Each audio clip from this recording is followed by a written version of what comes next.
Good afternoon from São Paulo, Brazil. My name is Richard Miscos. I'm currently the president of the working group Digital Sociology of the International Sociological Association.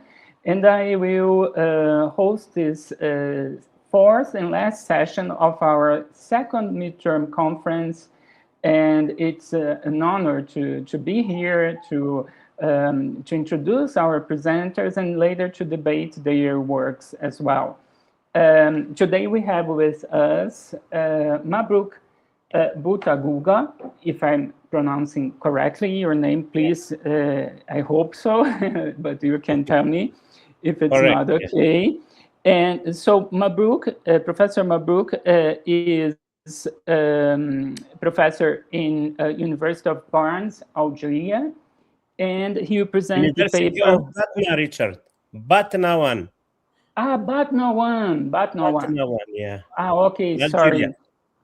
No University problem. of Batna one, Algeria, that will present the paper, The Gig Economy in Algeria, Navigating Precarity and Autonomy Among Digital Delivery Riders. And later, Edmondo Grassi, that is a professor in San Raffaele University of Rome, will present his paper, Emotional Mediation and Social Morphogenesis in Algomorphic Societies. Thank you very much for being here, taking part in this session. And so I will pass the word to Mabruk for his presentation. Please, Mabruk. Thank you, Richard. Thank you to our fantastic WG10, Working Group 10, for allowing me this opportunity to present my work. Actually, my paper is about the gig economy in Algeria, navigating precarity and autonomy among digital delivery riders. So this presentation examines how delivery riders in Algeria experience platform work under algorithmic management. The study focuses on delivery platforms such as Yassir, Temtem, and Jumia in Algeria. It explores how platform labor intersects with youth unemployment, economic insecurity, and changing pathways to adulthood. Drawing on qualitative interviews and ethnographic observation, the research introduces the concept of digitalized waithood to explain how workers remain economically active while still facing uncertainty and instability. The paper contributes to digital sociology by providing evidence from Algeria, a context rarely represented in platform labor studies.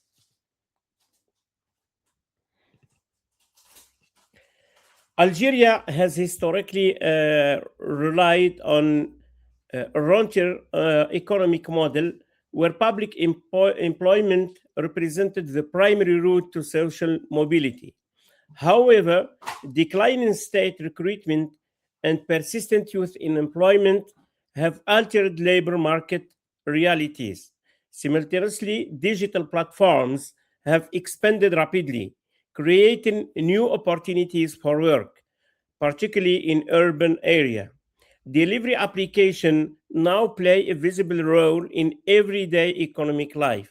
While these platforms promise sorry, while these platforms promise flexibility and income generation, they also introduce new forms of control and insecurity. Understanding this transformation is crucial for assessing the future of work in Algeria. Although platform labor has received considerable attention in Europe and North America, evidence from North Africa remains scarce. Existing studies often emphasize flexibility and entrepreneurialism, but little is known about how Algerian delivery riders actually experience platform work.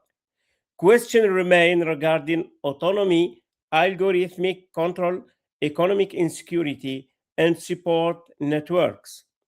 Given Algeria's distinctive labor market and history of public sector employment, it's important to understand how workers navigate these changing conditions. This gap motivated the present study. The study seeks to understand how delivery riders experience and negotiate platform work. It investigated it investigates how algorithmic systems shape everyday labor practice and examines the relationship between autonomy and precarity. The research also explores how riders create informal network to cope with uncertainty. Finally, it develops a new conceptual contribution, digitalizing waithood, to explain the condition of economically active yet insecure workers. The study addressed five key questions. First, why do young people join delivery platforms? Second, how do they experience algorithmic management? Third, to what extent do riders enjoy genuine autonomy? Fourth, how do they cope with economy insecurity and social risks? And finally, how can these experiences be understood through the concept of digitalized waithood? The theoretical framework integrates platform capitalism, waithood, algorithmic management, and gig economy scholarship. The study argues that the platform labor reorganizes existing labor market insecurities rather than eliminating them. It builds upon Honwana's concept of waithood to extend it through the notion of digitalized waithood. This framework helps explain how young workers remain economically active while still experiencing uncertainty and delayed transition to stable adulthood. Previous research demonstrates that platform labor often combines flexibility with insecurity.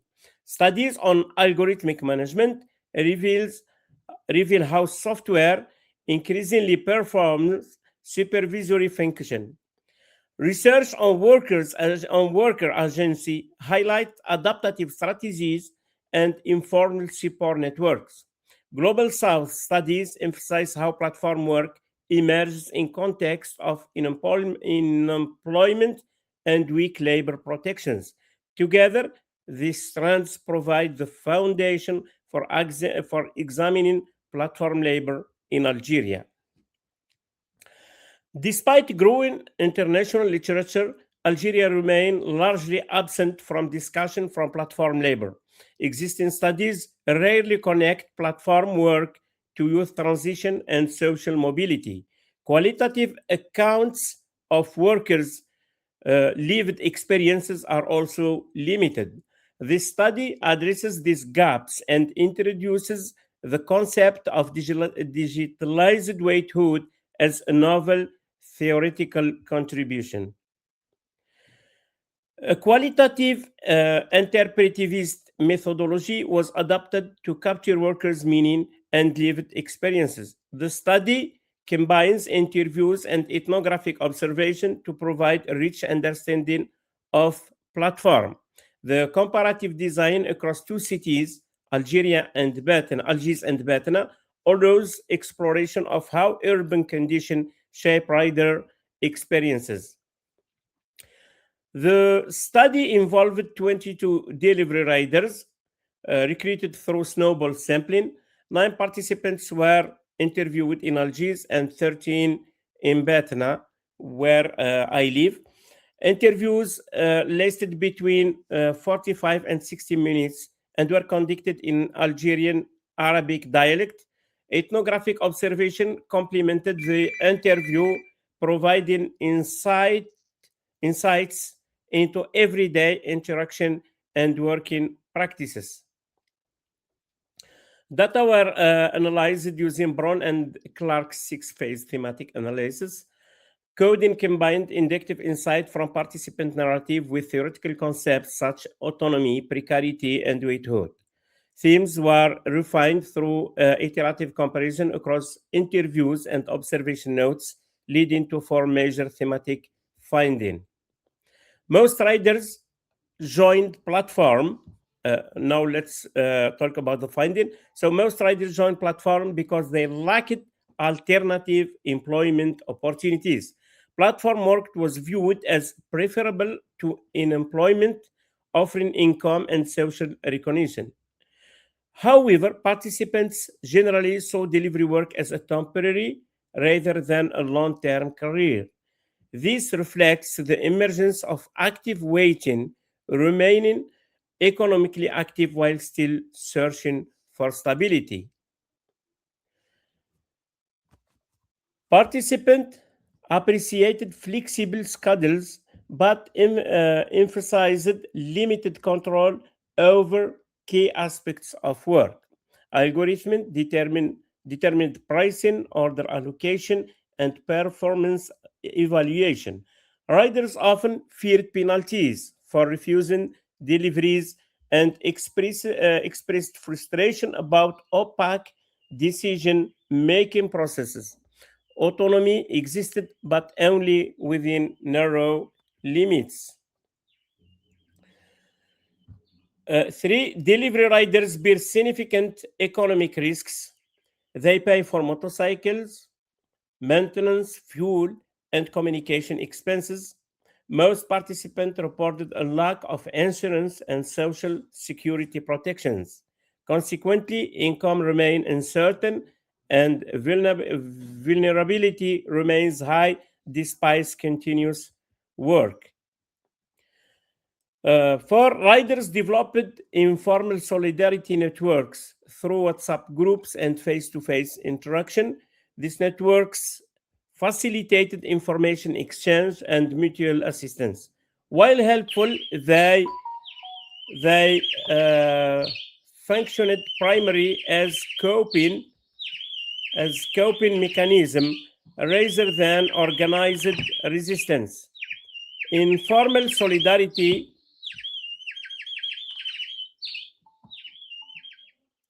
informal this network facilitated information exchange and mutual assistance. While helpful, they functioned primarily as coping mechanism rather than organized resistance. Informal solidarity reduced uncertainty but didn't fundamentally challenge platform power. In the discussion, the findings suggest that platform work creates paradoxical condition. It offers access to income while simultaneously reproducing insecurity. Rather than eliminating waiting, platforms transform waiting into a digitally organized process. This supports the concept of digitalized waithood and extends theories of platform labor within global south context. So challenges and limitation. Several limitations should be acknowledged. The study relies on relatively small qualitative sample, and this study will be extended to more individuals. So the sample should be in the future expanded and focuses exclusively on male riders. I didn't found yet any female riders in Batna. In Algeria, I didn't look a lot. Also, data were collected in two cities and represent a specific moment in time. Future studies could expand geographic coverage and include broader participant groups. So, the conclusion now, the study concludes that platform work in Algeria is neither a simple solution to unemployment nor a path to lasting economic security. It combines opportunity and vulnerability. The concept of digitalized waithood helps explain this contradiction and provides a useful lens for future research on digital labor.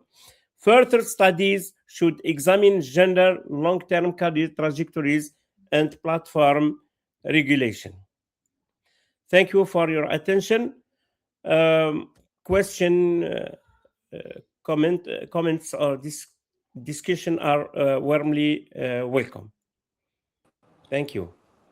Thank you, Mabrouk. Excellent work and excellent research. It's amazing how people in different parts of the world are dealing with this subject, you know, in South America, North America, and Africa.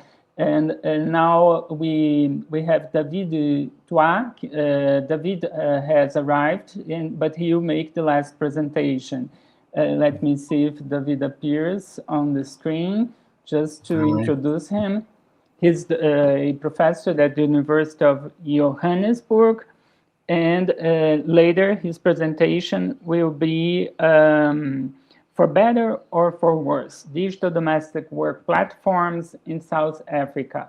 David, welcome, but now I will pass the word to Edmundo, and later it's your presentation. Thank you very much. So now our next presenter is Edmundo Grassi, that works in San Raffaele University of Rome, and he will present his theoretical work, very sophisticated one, Emotional Mediation and Social Morphogenesis in Algomorphic Societies. Edmundo, the word is yours. Thank you very much. Thank you so much to you all, and to the opportunity to share with you this study. The point is that I want to begin with an image. I am a digital sociologist, but even I'm a sociologist of imaginary. To talk about my theoretical research, I'm trying to propose something different from the digital sociology. I would like to start from the pictures of Black Mirror episode Geology. A man is invited to re-enter his own memories, to step inside old photographs and walk through them again, guided by a soft, calm, attentive voice that helps him remember a woman he had spent decades trying to forget. The voice is patient, it never judges him, and he asks exactly the right questions. So, hand by hand, he has not only recovered memory, he has been reorganized the encounter. So he feels differently about his own life. So I start here because this is not science fiction in the way we usually mean it. The technology in this episode of this series is speculative, but the relation it depicts is not. We already speak to systems that listen without judging, that are always available, that adapt to us, that help us feel. And the question I want to pose today is this: when a machine helps us feel something, what exactly is happening socially and not technically? My claim is that we are witnessing a transformation in the very fabric of the social, one that I have been studying under the name of the algomorphic sociology and algomorphic society. And it is a neologism and a theoretical perspective that I've been developing from over a year, and on which I'm critically reflecting, and like a field that goes beyond digital sociology. Look at this landscape for a moment. We can see a humanoid robot, then we can see AlphaFold predicting the structure of life molecules. Then we have a mental health chatbot, WeBot, offering cognitive support to people in distress. And then on the right, we have an application that lets you speak with a video reconstruction of a deceased relative, a grandmother who answers, who reassures, who remains. These look like different technologies addressing different problems: science, health, robotic, grief, and so on. But sociologically, they share something. In each case, an algorithmic system is no longer a tool that we pick up and put down. It has entered the relation itself. It participates, it responds, it shapes the encounter from within. So, for example, the mental health bot does not merely deliver information about anxiety. It becomes the interlocutor through which anxiety is spoken and managed. The grief bot does not store a memory of the grandmother. It occupies the place where she used to be. This is the shift I want to name precisely. So, um, the point is so let me give you the definition of what I'm talking about. The agomorphic society, according to my vision, is a metastable configuration of the social, inhabited as a generative threshold in which ego agents do not mediate reality, but co-constitute it together with humans, non-human entities, and infrastructures along its epistemic and ontological regimes. It is not an after of the digital, but it is the social form in which the digital has become the constitutive fabric of experience, affectivity, memory, and finitude. Let me unfold the three words that carry the most weight. The first one is the concept of metastable, because it is a term I borrow from Gilbert Simondon, the French philosopher. Means the configuration it never at rest. It holds together in productive tension, always individuating, never finished. The second one is the concept of threshold, means we do not stand before this transformation, observing it, but we live inside it on a permanent edge between the human and the algorithmic. The decisive word is co-constitute, as opposed to mediate, because mediation assumes two pre-existing poles. So we can imagine a human subject and a technical object with something passing between them.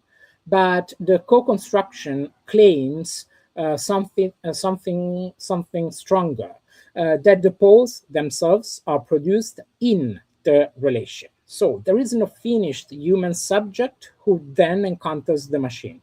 The subject and the concept of ego agent take shape together. And note that the last word of the definition is finitude.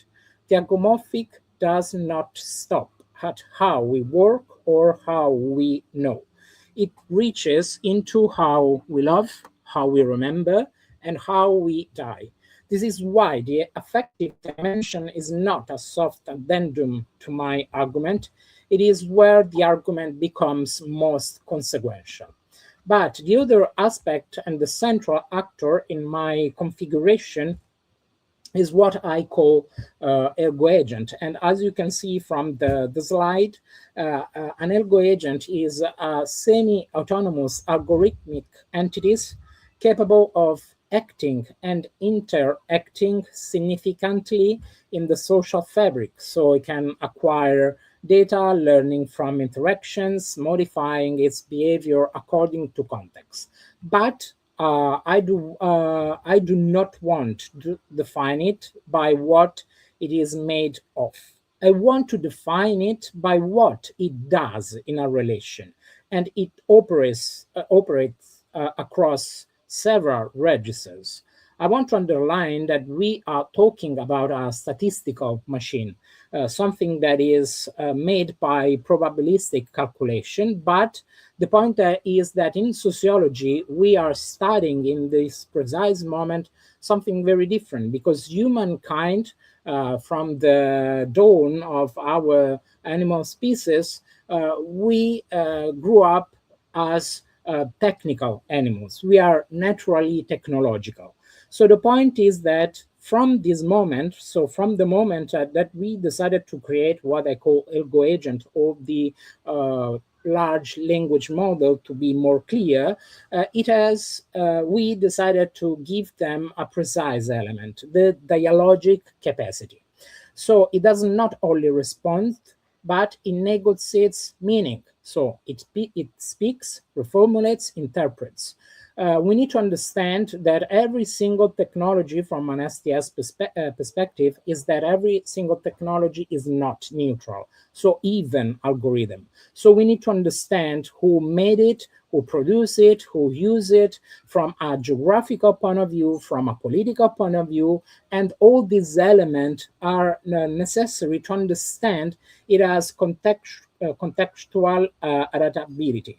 So it reshapes itself according to the user and to previous exchanges, becoming something that we can define as plastic, iterative, and situated subjectivity.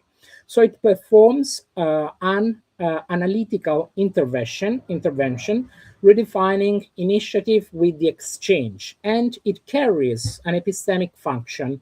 It hierarchizes information, filters visibility, and decides what counts as relevant.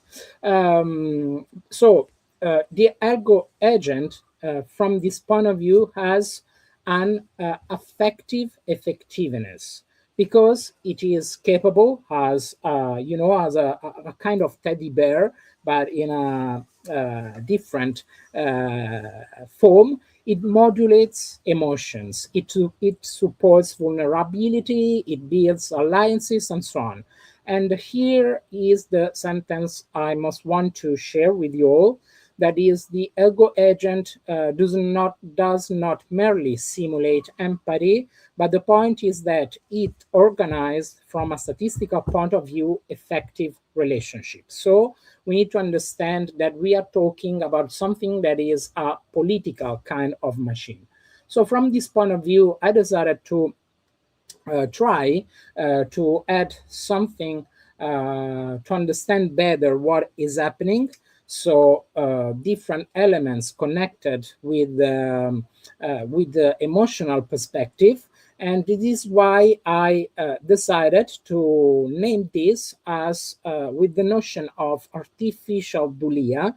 The term comes from the theology, because latria is the adoration owed to God alone, and dulia is the lesser veneration owed to figures below the divine. So I find this distinction useful because of our attachment to ergo agents is rarely worship and rarely love in the full human sense. It is something more modest and more pervasive. A low intensity, high frequency deference. So we defer to the system's availability, its patience, and its apparent care.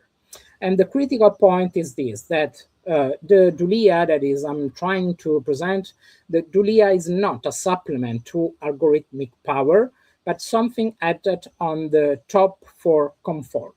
It is one of its operating mechanisms. So the point is, and I'm giving you the conclusion, that let me close with another image that you can see on the screen.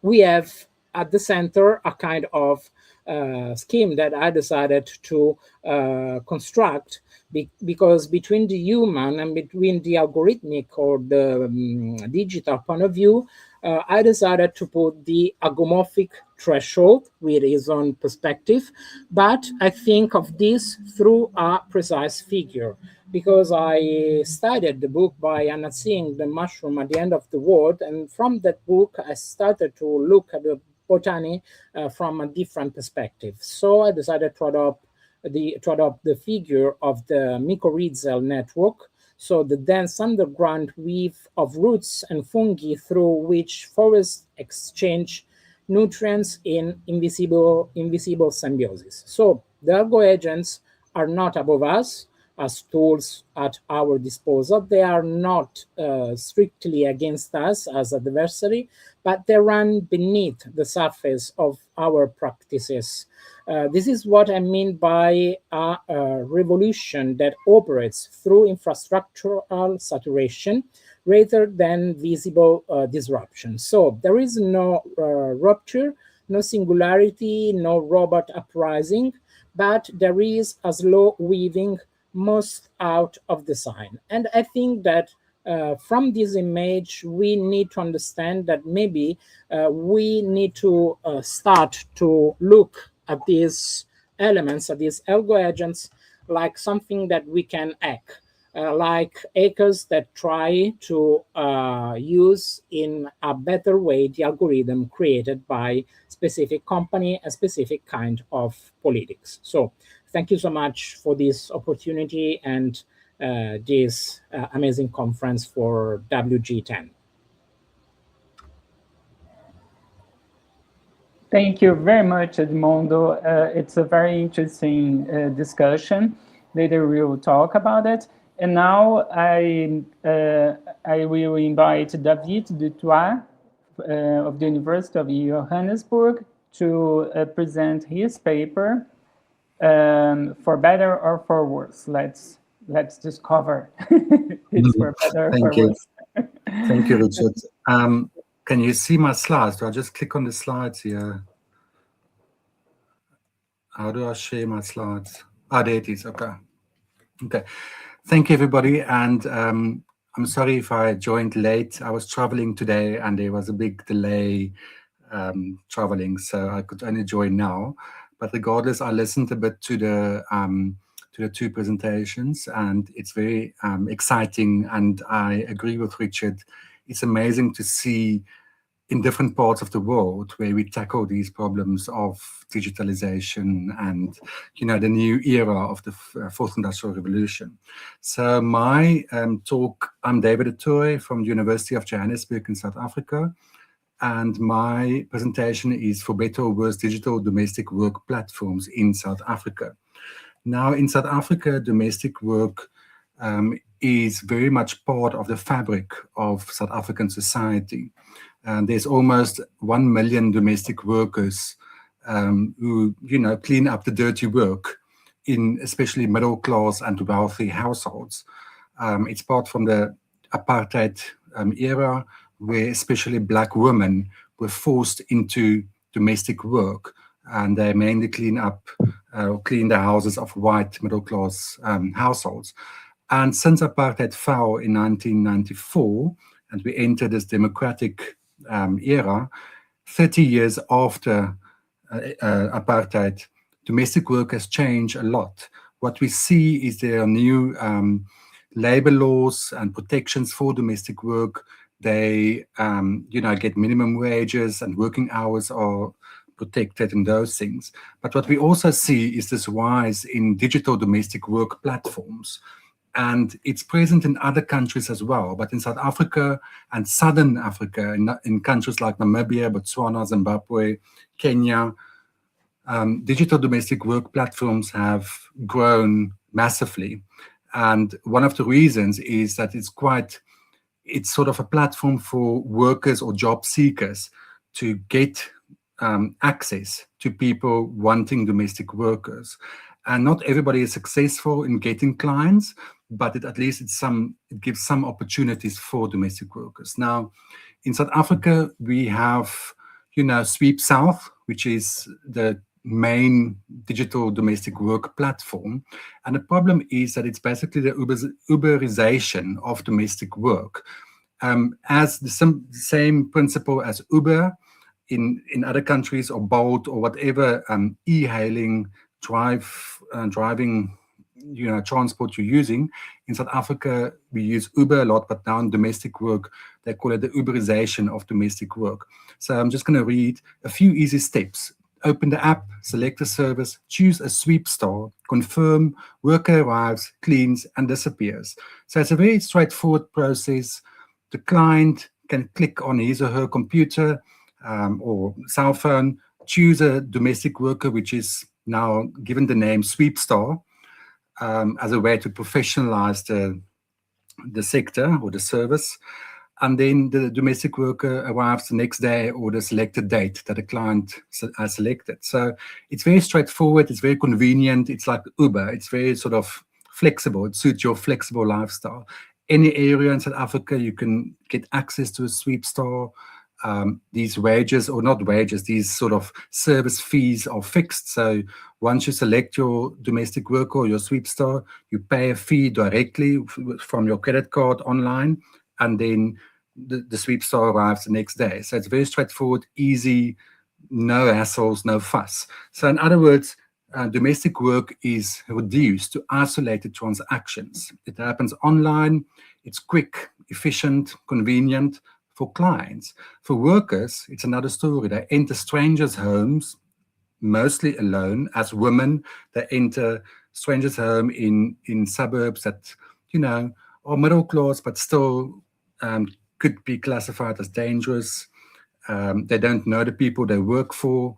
These cleaning sessions, can occur between 3 hours, 6 hours, a full day. So it depends on what the client wants exactly. So it's very tricky for the domestic worker. There are no employment contracts, no labor protections. It's a sort of gig work. They get paid after the Sweep South has extracted some profit. So they take, I think, 25% of the service fee, and the rest goes into the sort of the account of the sweep star. So it's flexible, but also precarious, where domestic workers, which are already a vulnerable group in society, gets more precarious and more vulnerable because this whole service is basically disguised as customer convenience.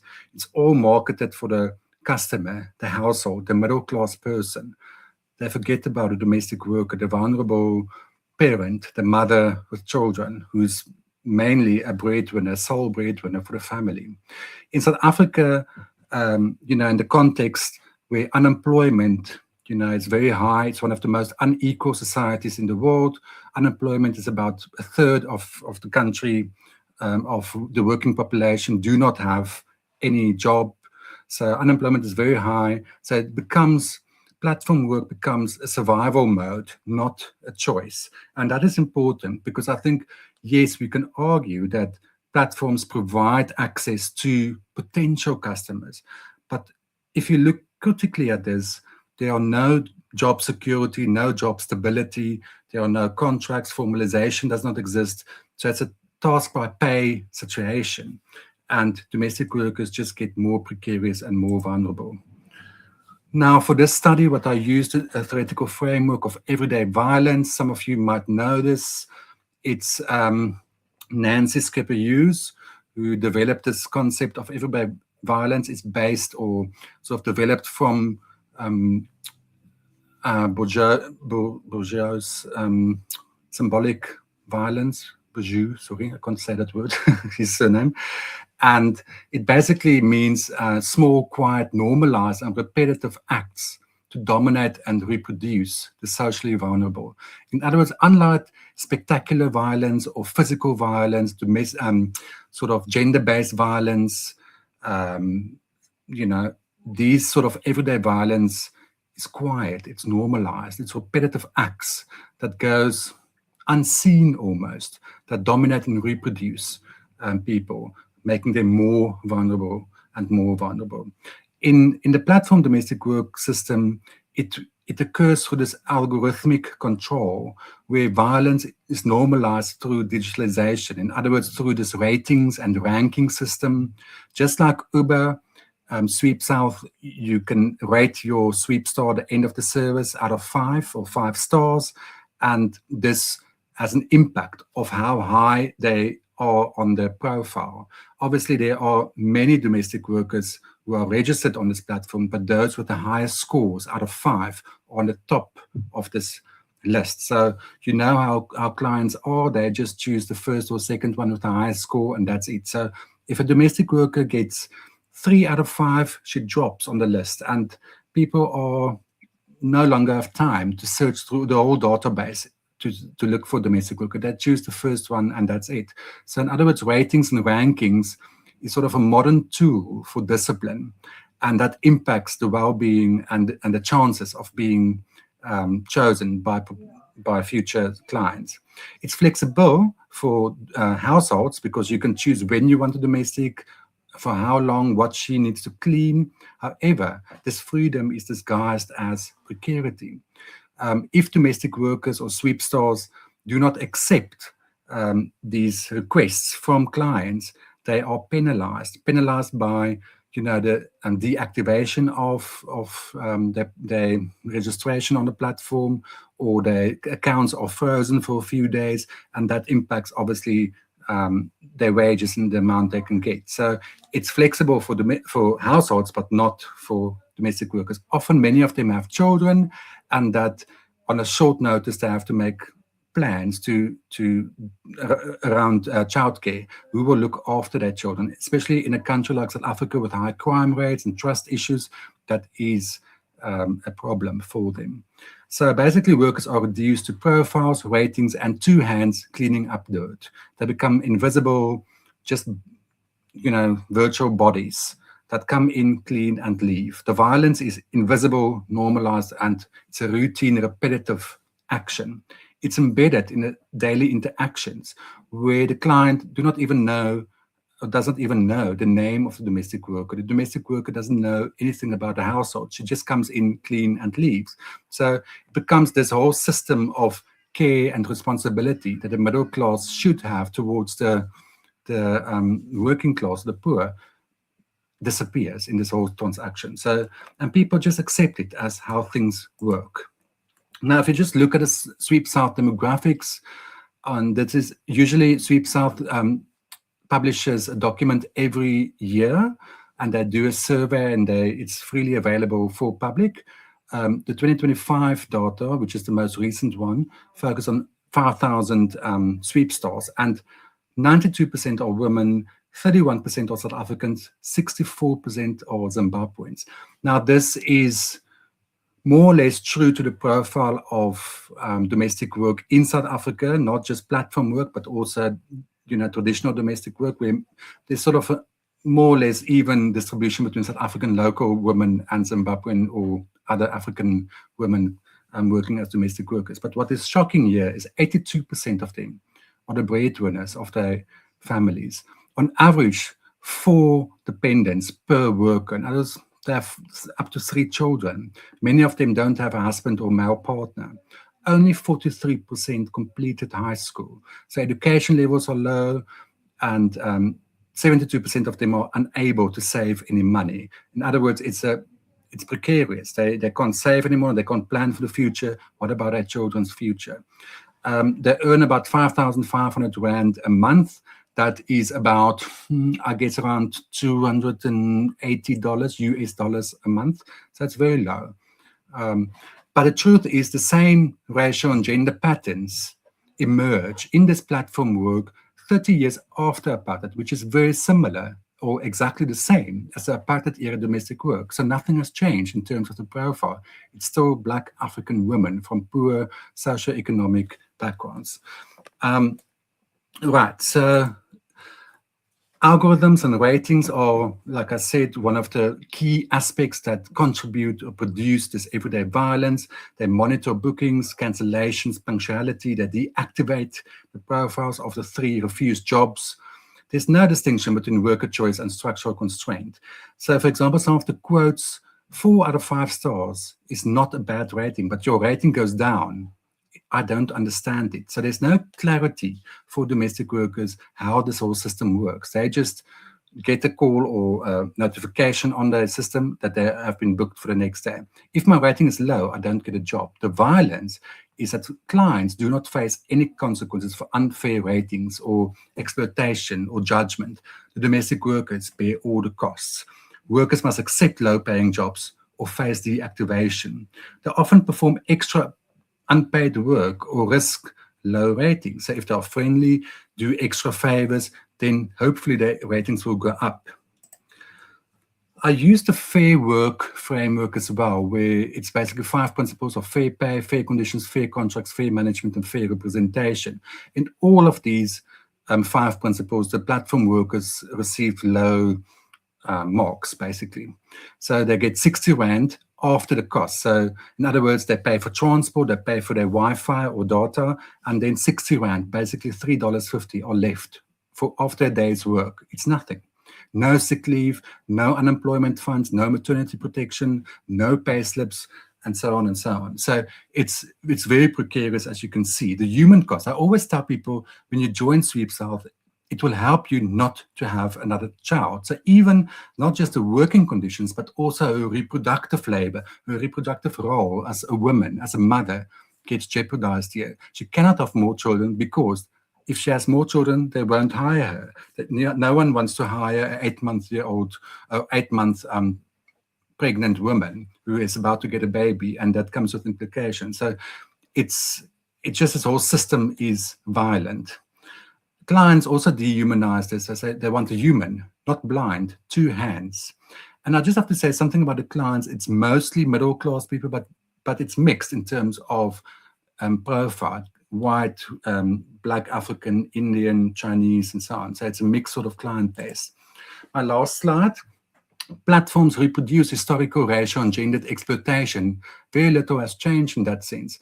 Digital tools are the new mechanisms of domination. No real improvement in the dignity and justice for domestic workers. They remain the most vulnerable group in our society. In other words, they become disposable and invisible through digitalization. What needs to change, and some of the interventions that we can do, is we should stop misclassifying these platform domestic workers as independent contractors. They are employees, and they deserve the same rights as any other employee in any other sector. They should receive living wages, not minimum wages. No one can survive on minimum wages. If you're one person, you cannot survive. And how can a household of 4 people survive in this? The state should improve this whole concept of wages to living wages.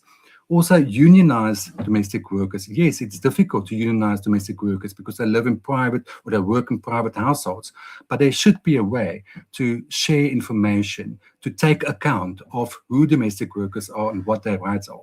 Clients and employers and households should also be informed, and maybe penalties should be provided to households who do not pay their domestic workers fairly, or these platforms that treat their domestic workers unfairly, their employees. Clients should be accountable. If they do not follow the labor laws, they must pay a fine or should not be allowed to employ a domestic worker or use a platform. In other words, I'm ending my talk here by saying technology should create dignity, not digital exploitation. It is possible, but a lot has to change. We should see these platform workers as employees and not just disposable bodies without names. Thank you very much, and that is the end.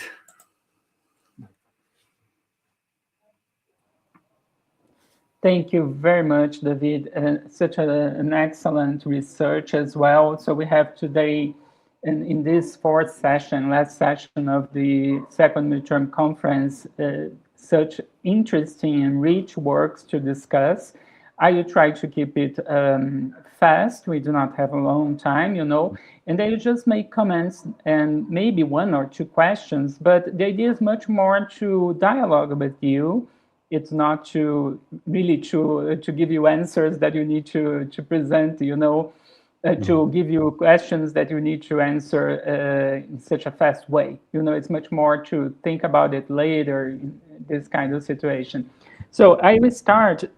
Sometimes I will talk about both your work, David and Mabruk, but I will make different points and comments on each of your papers, and I will at the end talk a little bit about Edmondo's paper.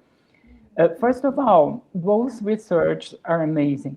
And because I also am part of a committee, a research committee in Brazilian digital sociology, I organized the event this week there were presenters about platform work in Brazil. So it's amazing because then you can see you are studying that in Algeria, in South Africa, and people were studying it here and in France, in different situations. And the situation is similar. Of course, there are differences, and we are sociologists. We cannot say it's the same everywhere. But because of these facts that I was able to listen to people that are researching platform work in Brazil, and now in Algeria and in South Africa, maybe I can give you some ideas about what I found that you have in common, and you might somehow, I hope so, to exchange ideas and dialogue with the bibliography available in other parts of the world, like Brazil and in Algeria and South Africa. One thing that I just would like later that you could tell about your field is if the apps are local apps or if they are in reality international ones, because like Uber is in reality an American-based app. Why do I think this is important?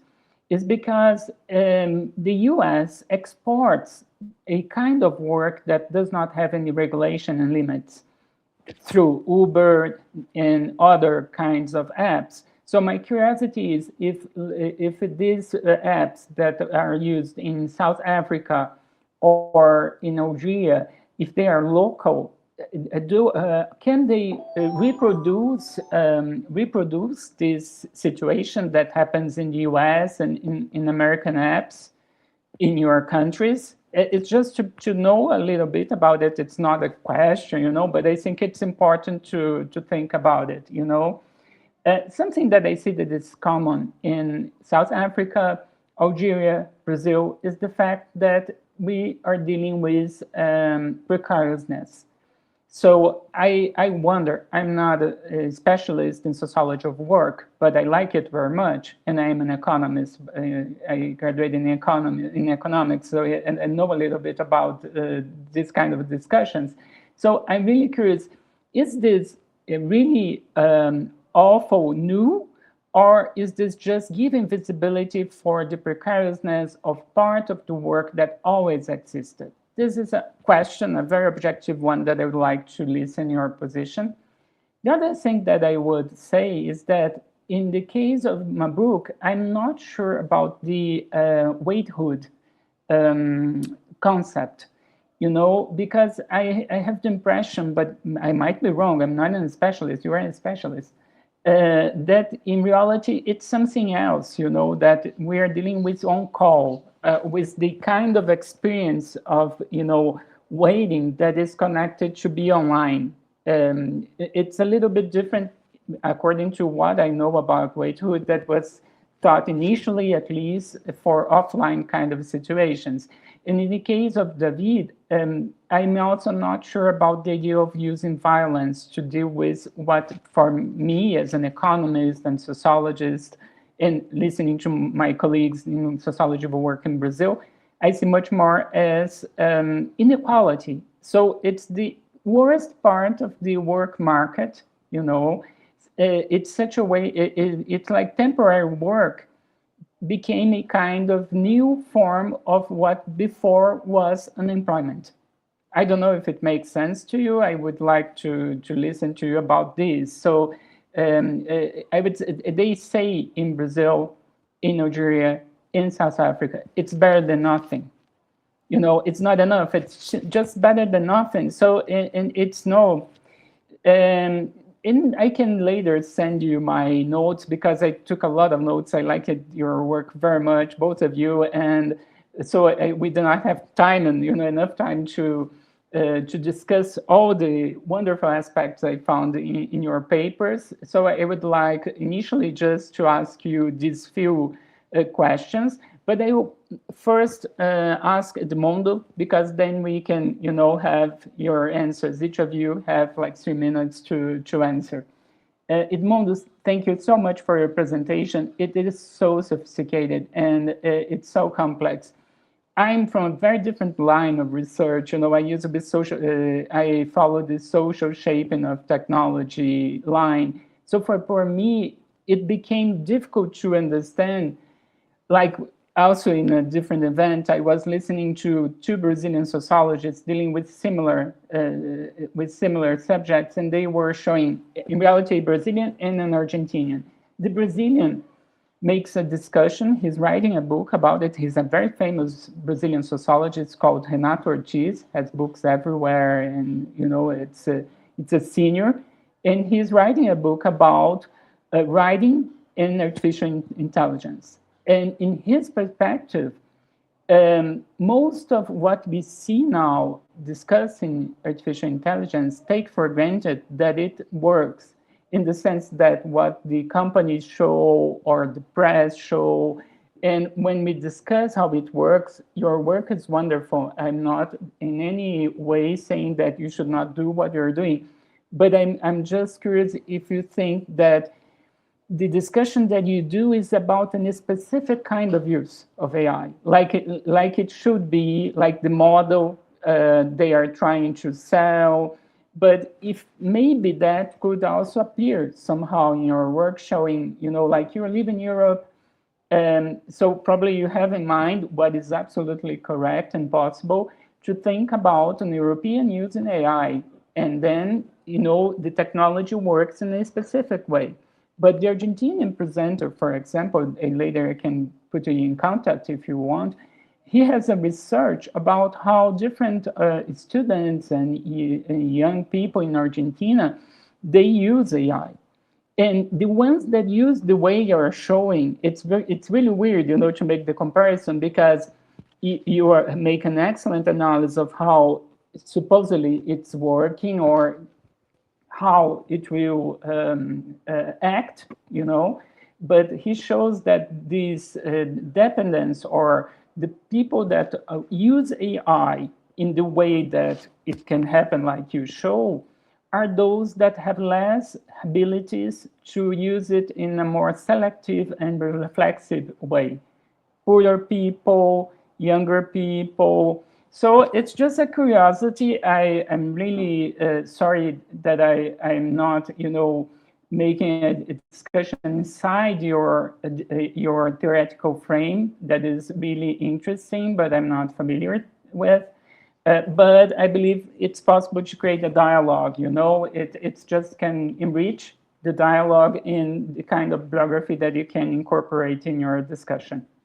So starting with Mabruk, then David, and later Edmundo. Okay? So Mabruk, please.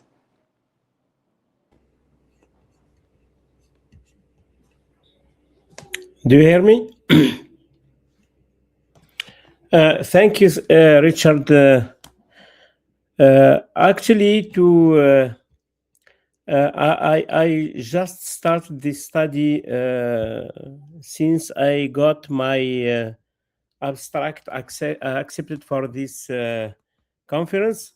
So this is the first time I work on this issue. But as I am a former computer science, I found myself in this field, and I think I will work a lot on this field. So the problem is that I haven't enough time to do the study as it should be done because of the lack of the time. But I think I will rework on the study. I have to get some reviews from friends, so I could improve the theoretical framework. Also, I have to expand my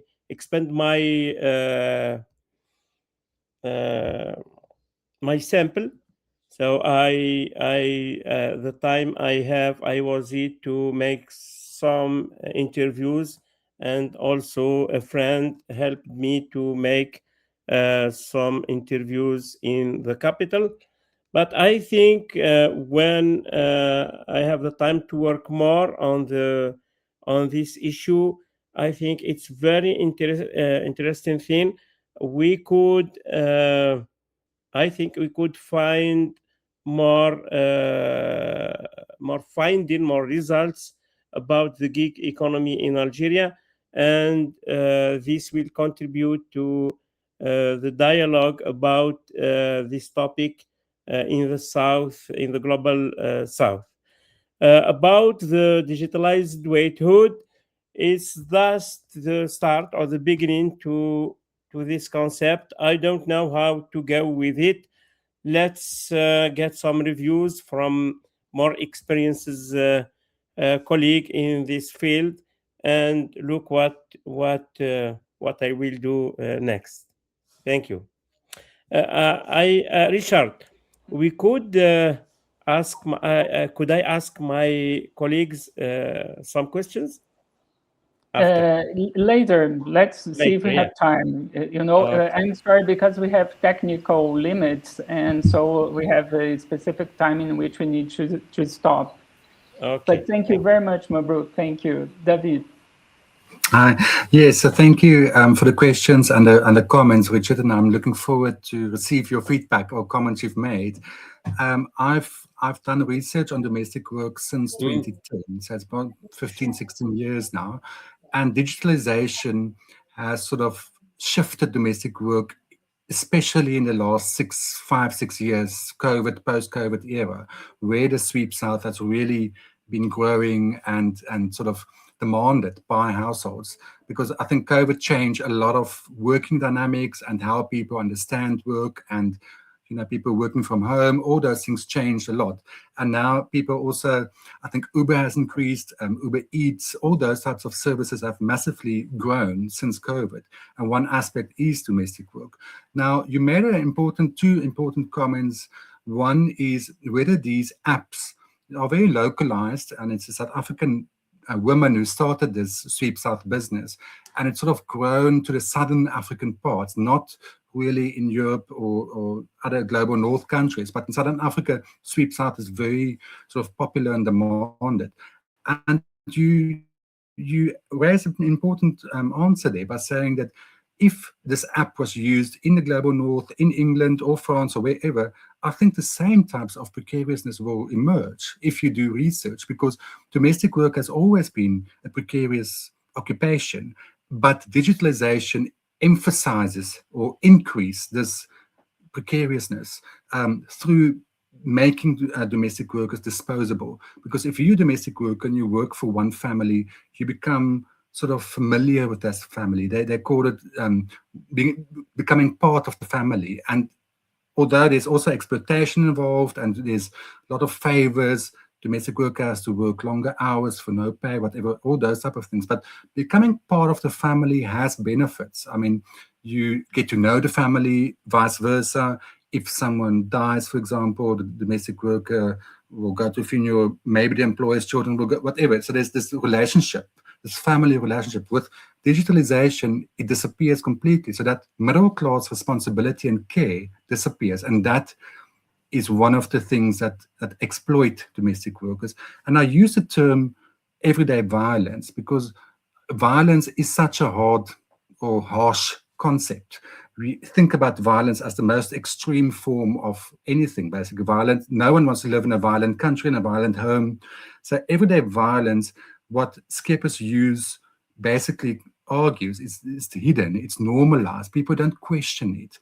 If you do physical violence and there's evidence that you've hit or slapped your wife or whatever, there's evidence of a mark, everybody will go, oh, what happened there? It's visible. But with this everyday violence, it becomes so normalized that it's hidden. And with hidden violence, it actually becomes more serious, and much more damaging in many ways. So yes, you can use inequality or exploitation, those types of words, but when you use everyday violence, it becomes, I think, much clearer or harsher to say that this is happening. So I think, yeah, you've raised very important points. I think we can talk a lot about this, but I'm looking forward to your comments later. Thank you. Okay, thank you very much, David. I will pass the word to Edmundo Grassi, and later I will return to you to give you some ideas, and also to Mabrouk, about what the Brazilian researchers in sociology of work are using, because they're working with different things. Edmundo, please. Thank you so much. So thank you for your suggestion and observation, because the point is that every time we look at a technology, we are looking to a precise way to educate people, to have politics inside a nation, to spread cultures and so on. So the point is that in this moment, I'm looking to all the geographical perspective and cultural perspective to understand if this kind of framework that I situate in Europe, because I'm from Italy, so my education is Italian, and then an European kind of education could work with other kind of societies. But the point is, for example, last year I spent 2 hours with a online class from the University of Mexico City, thanks to a colleague of mine. She teaches in Mexico, and I could say that, for example, her class was very proactive about these elements. They are very critical. They have a political consciousness about this kind of algorithms and so on. And listening to David and to Mabrouk, I'm thinking that, and I wanted to use the concept of algomorphic society, because even in this case, it seems that, for example, in works, in our jobs, the bosses are the algorithms. So it seems that we are creating a huge hiatus between who is the client, who is the workers, and it seems that everything is managed by algorithms.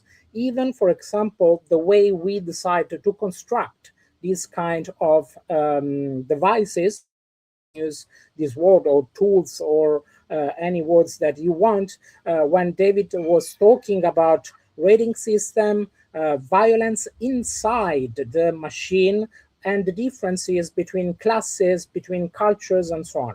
So the point is that in a kind of way, we are delegating some kind of responsibility to the algorithms, and we are losing the centrality and the human perspective. So if from a point of view, it could be useful because we are co-constructing our society with something new, with another technology. We don't have to miss and to lose our political perspective of any kind of culture, society, and so on. So I think that I need, and if you can, I would really like to take a contact with your Brazilian and Argentinian colleagues, because for me it could be very grateful listening their perspective and so on. So thank you so much to all of you. Thank you so much, Edmundo, for the wonderful explanation. Now it makes, for some people that are not specialists, sometimes this kind of addition makes us to understand better, your own work. But anyway, I cannot forget to tell you, David and Mabrouk, that after seeing so many presentations this week about the same kind of platformization kind of work, what you, David, are working as violence, and understand completely your reasons, and Mabrouk using waithood, it also appears in Brazil. But what is interesting, Ricardo Feste, a very famous Brazilian sociologist that deals with sociology of work and platformization, he has perceived, that this kind of work attracts workers that want to fight precariousness. It's usual in the global north, in rich countries, they talk, it's entrepreneurship. No, but we that are in the global south, we know that sometimes what they are fighting, they are trying not to be submitted to a boss, injustice, and violence. So it's a difficult process of trying to create a concept that will take to deal with that. So I understand why you're using violence, but I'm not sure. But it's part of the process. And Mabruk is dealing with waithood. But I believe it's important that you know that in different countries, the same kind of situation, different countries from the global south, we have a different perspective about the world, But I had to share that with you. And Mabruk has asked to make a question. Feel free, Mabruk. Still have a little time. Thank you. So my question to Edmundo. Edmundo, how does the concept of algo agent differ from Bruno Latour's idea of non-human actors in actor network theory?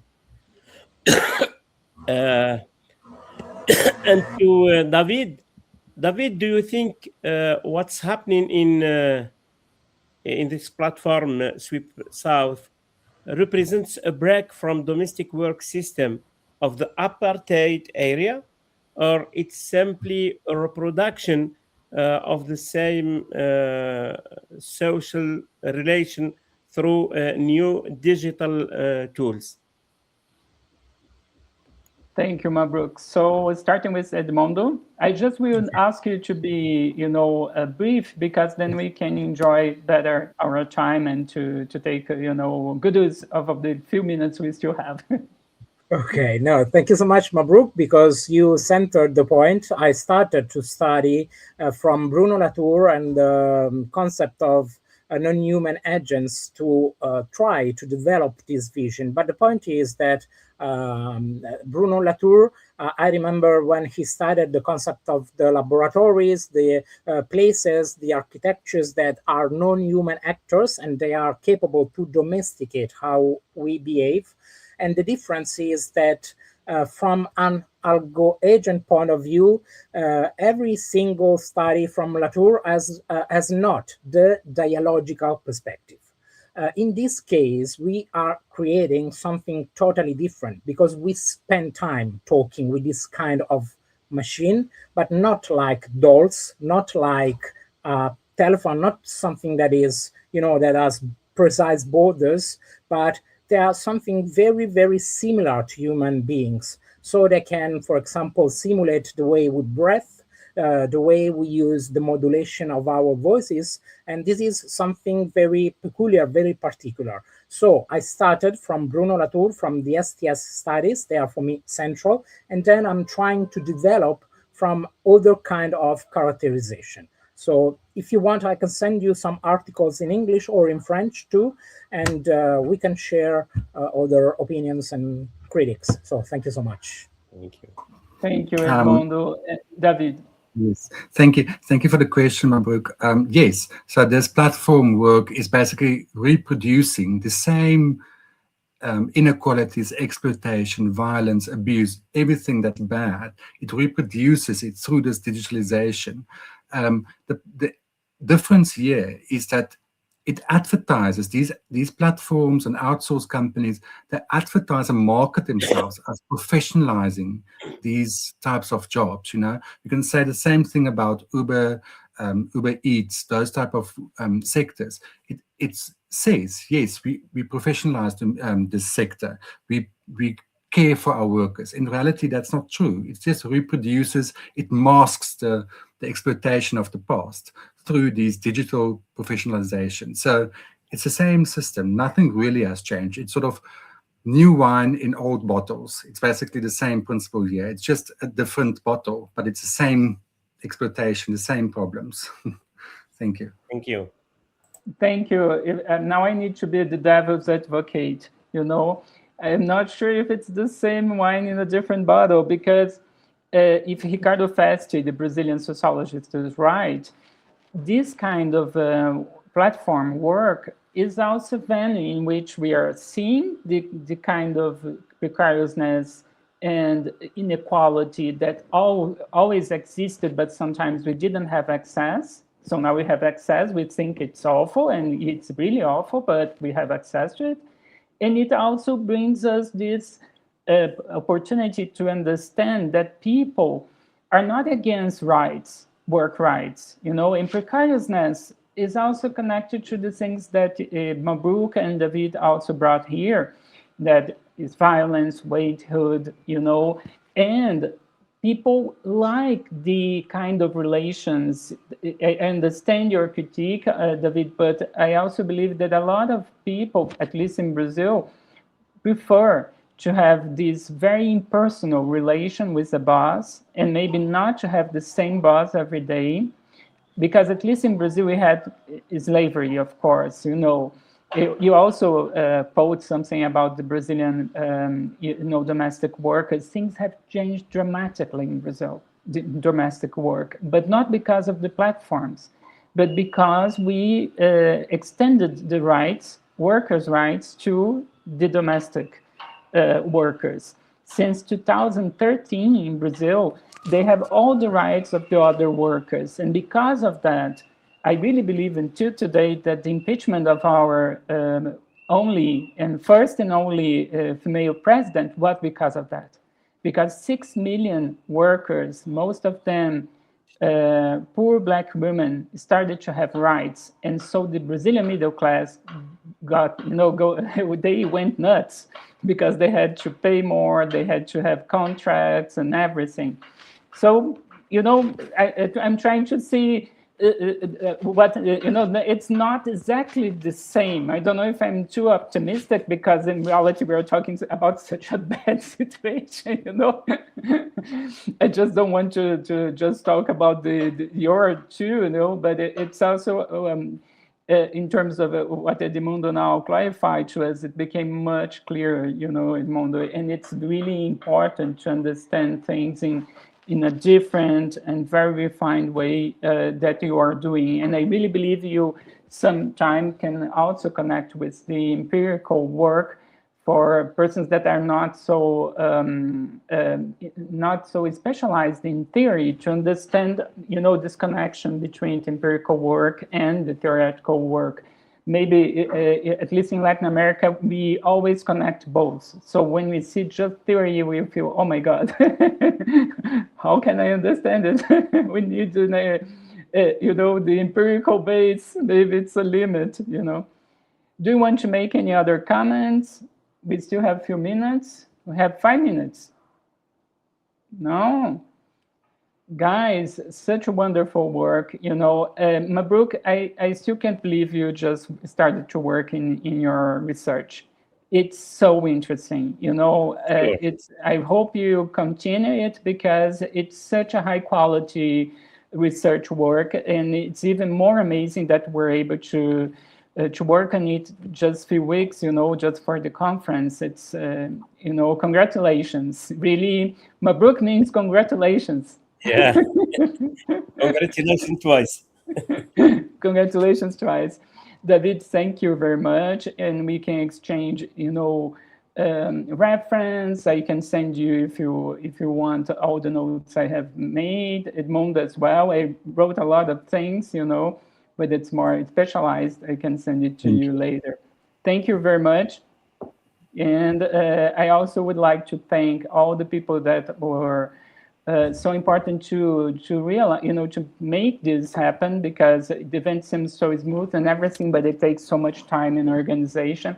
I need to thank Elisa Garcia Mingo, my colleague, my friend from the University of Complutense de Madrid. And she was amazing. It was wonderful to organize this event with her. I also would like to thank all the colleagues that took part presenting, but as well the ones in the board that were mediating and debating, like Mayur Kashi, Shaduri, and Attila Marton, David Dueña-Cid, Jelica Stefanovic Stambuk, everybody, and Braille Zanon here from Brazil, that made everything be possible because of her technical skills. She's an excellent sociologist and also knows how to deal with technology, And so thank you, everybody. And I hope people will watch this later and, take advantage of all the knowledge you have shared with us. Thank you very much, Richard. Thank you. Thank you so